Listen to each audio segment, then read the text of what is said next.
Hello friends, welcome to my channel Combeast.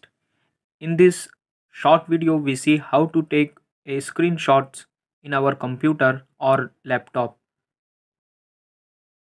To take screenshots, just press Windows key plus print screen key. Let's see what is our print screen key. This both are our Windows key. I hope we all know that.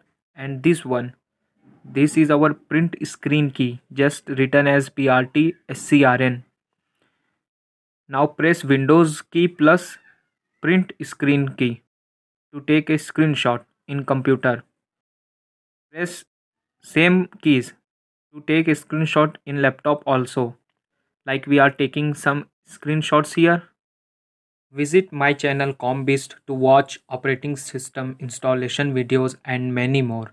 So we are taken some screenshot here. Go to documents and click on pictures. There is a folder named as screenshot. Open this folder. So in this folder we have all our screenshots which we are taken in our computer. So guys, thank you for watching.